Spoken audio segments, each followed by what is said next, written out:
আজ আমরা প্যাসকেলের সূত্রের ব্যবহার দেখব। পরীক্ষণটি করার জন্য আমাদের লাগবে দুটি সিরিঞ্জ, একটি ছোট এবং একটি বড়, একটি স্যালাইন সেটের তার, কাঁচি এবং কিছু পরিমাণ পানি। আমরা স্যালাইন সেটের তার কাঁচি দ্বারা কেটে নিই। এখন সিরিঞ্জ দুটির মুখে স্যালাইন সেটের তারটি সেট করি। আমরা আগে থেকেই এখানে সেট করে রেখেছি।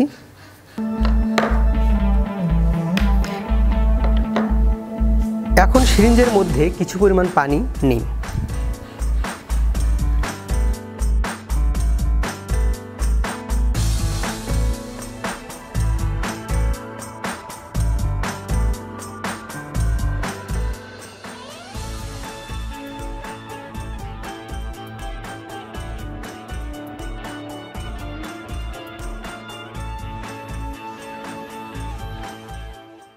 এখানে ছোট সিলিন্ডারে চাপ দিলে বড় সিলিন্ডারে এক প্রকার বল পাওয়া যাচ্ছে, আবার বড় সিলিন্ডারে চাপ দিলে ছোট সিলিন্ডারে এক প্রকার বল পাওয়া যাচ্ছে।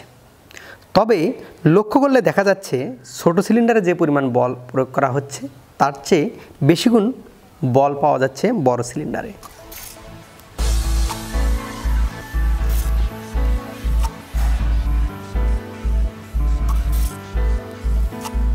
অর্থাৎ বড় সিলিন্ডার এবং ছোট সিলিন্ডারের অনুপাত যদি 100 হয়, তাহলে ছোট সিলিন্ডারে যে পরিমাণ বল প্রয়োগ করা হবে তার চেয়ে 100 গুণ বল পাওয়া যাবে বড় সিলিন্ডারে।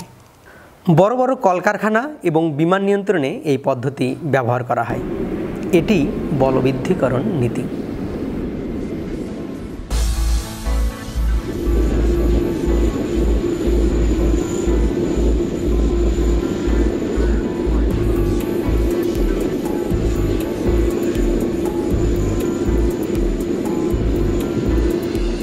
তবে লক্ষ্য করলে দেখবে এই পদ্ধতিতে শক্তি কিন্তু মোটেও বাড়ানো যায় না। প্রথম সিলিন্ডারে যে পরিমাণ শক্তি প্রয়োগ করবে, দ্বিতীয় সিলিন্ডারে ঠিক সেই পরিমাণ শক্তি ফিরে পাওয়া যাবে।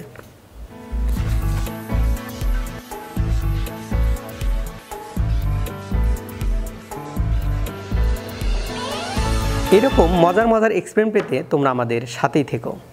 এতক্ষণ সাথে থাকবার জন্য ধন্যবাদ।